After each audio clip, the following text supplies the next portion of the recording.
brothers and sisters, கர்த்தர் ஸ்தோத்திரம். இன்றைய நாளின் இந்த வார்த்தையை உங்களோடு பகிர்ந்து கொள்வதற்காக நான் மகிழ்ச்சி அடைகிறேன்.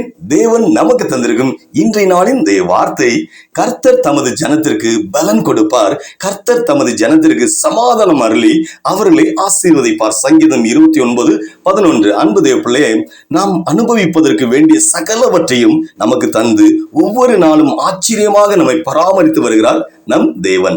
உண்ண உணவும் உடுக்க உடையும் இருக்க இருப்பிடமும் நாசியிலே ஜீவ சுவாசமும் தந்து ஆச்சரியமாக நம்மை வழி நடத்துகிறார். கொள்ளை நோயினால் அநேகர் மரித்து போனார்கள் இந்த நாட்கள்ல. இது போன்ற ஒரு நிர்பந்தமான நிலையை நாம் இதுவரை பார்த்ததே இல்லை, கேள்விப்பட்டதே இல்லை. தாவீது பக்தன் கர்த்தரிடத்திலிருந்து கணக்கற்ற நன்மைகளை பெற்றுக் கொண்டாலும் இங்க ஒரு காரியத்தை கர்த்தர் கொடுப்பார் என்று தைரியமாக சொல்லுகிறார். அதுதான் தெய்வீக பலன்.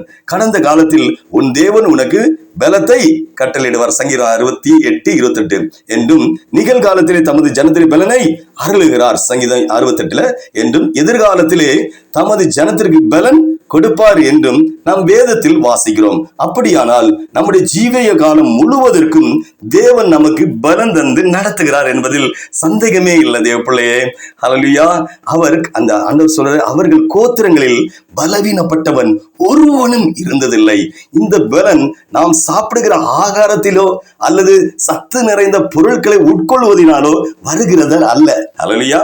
தேவ சமூகத்திலே காத்திருக்கும் போது, அனுதினமும் தேவனை கருத்தோடு தேடும் போதும், இந்த பூமியிலே அவருடைய ஜனமாய் வாழும் போதும் நமக்கு கிடைக்கிற உன்னதத்தின் பலன் தான் இது. ஹல்லேலூயா. தேவ பிள்ளையே, தாவீதும் அவனோடு இருந்தவர்களும் தங்களுக்கு பலன் இல்லாமல் போக மட்டும் சத்தமிட்டு அழுதார்கள். காரணம், அவர்கள் வாழ்க்கையிலே வந்த பெரிய இழப்பு. தாவீது கூட கர்த்தர் இருந்தாலும், ஆண்டவர் இருந்தாலும், அவன் வாழ்க்கையிலே அழுகையும் இழப்பும் தவிப்பும் வந்தது. அநேக நேரத்திலே தேவன் தமது ஜனத்தின் வாழ்க்கையிலே அழுகையின் பாதையை அனுமதித்து விடுகிறார். தேவ பிள்ளையே, தாவீது ஒரு யுத்த வீரன், பராக்கிரமசாலி. எப்படி பராக்கிரமசாலி தான். உலக பிரகாரமாக சரீர பலன் அவருக்கு தாராளமாக இருந்தது. ஆனால் ஒரு இழப்பு என்று வந்தபோது அவர் மாம்ச பலன் அவனை விட்டு, தாவீது விட்டு கைவிட்டது. அழுகுகிறதற்கு பலன் இல்லாமல் போனது. ஆனால் தேவனோ தமது உன்னத பலத்தை கொடுத்து தாவீதை பலப்படுத்தினார். அந்த பலத்தை கொண்டு அவரால் கர்த்தருக்குள் என்னாச்சு? தன்னை திடப்படுத்திக் கொள்ள முடிந்தது. கர்த்தருடைய ஜனத்தின் வாழ்க்கையிலே அநேக நேரங்களில் அழுகையின் பள்ளத்தாக்கை ஒருவன் நடக்க வேண்டியதா இருக்கிறது. ஆனால் அந்த அழுகையின் பள்ளத்தாக்கில் தேவன் அவர்களை அழித்து விடவே மாட்டார். அதை நீரூற்றாக்கி கொள்ள உதவி செய்வார். அது மட்டுமல்லாமல் தேவ பிள்ளையே, அவர்கள் பலத்தின் மேல் பலன் அடையும், சியோனிலே தேவ சந்நிதியிலே வந்து காணப்படவும் அந்த அழுகையின் பாதை தான் காரணமாய் மாறிவிடுகிறது. தேவ ஜனங்கள் வாழ்க்கையிலே இழப்பும் அழுகையும் வராமல் இருக்காது. தேவ பிள்ளையே, என்ன தீமைகள் வந்தாலும் அதை நன்மையாக மாற்றுகிறவர் தான் நம் தேவன். ஹல்லேலூயா. தேவ பிள்ளையே, உங்கள் ஆவி ஆத்மா சரீர பலனை இழக்க செய்கிற போராட்டங்கள் என்ன? அழுகையின் பள்ளத்தாக்கிலே உங்களை நடத்துகிற பிரச்சனைகள் என்ன? உங்கள் வாழ்க்கையிலே குடும்பத்தில் ஏற்பட்ட உயிர் பொருளாதார இழப்பினால் மனம் சோர்ந்து விட்டீங்களா? தேவன் உங்களை கைவிட மாட்டார். கைவிட்டுட்டார் நினைக்கிறீங்களா? ஹல்லேலூயா. கைவிட்டாரோ என்ற நிலைமை வந்து விட்டதா? மனம் கலங்காதீங்க தேவ பிள்ளையே.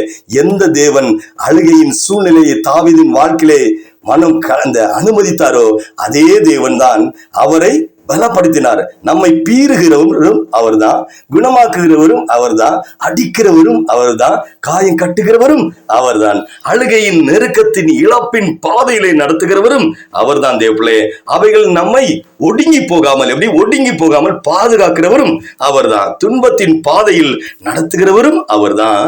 தமது வலது கரத்தினால் நம்மை உயிர்ப்பிக்கிறவரும் அவரே தான். தேவ பிள்ளையே, இது எல்லாம் எப்பொழுது நடக்கிறது என்றால், யாரெல்லாம் அவருக்கு சொந்த ஜனங்களாய் இருக்காங்களோ அவர்கள் வாழ்க்கையில் தான். ஆகவேதான் தாவீது கர்த்தர் தமது ஜனத்திற்கு பலன் கொடுப்பார் என்றும் தைரியமாக சொல்லுகிறார்.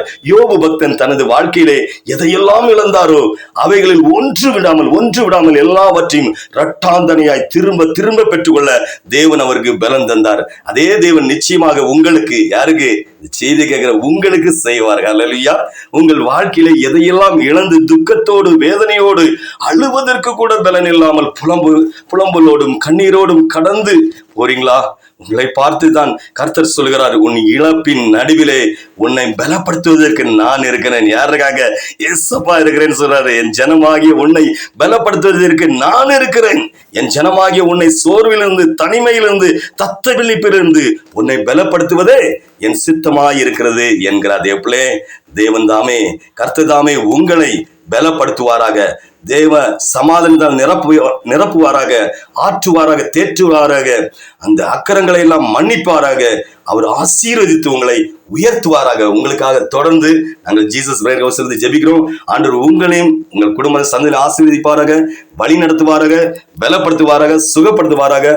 ஆண்டவர் தாமே உங்களோடு கூட இருந்து வழி நடத்துவார் என்று மீட்பர் இயேசுவின் நாமத்தில் ஜெபிக்கிறேன் ஜீவனுள்ள பிதாவே. ஆமேன், ஆமேன், ஆமேன். ஹல்லேலூயா, ஹல்லேலூயா.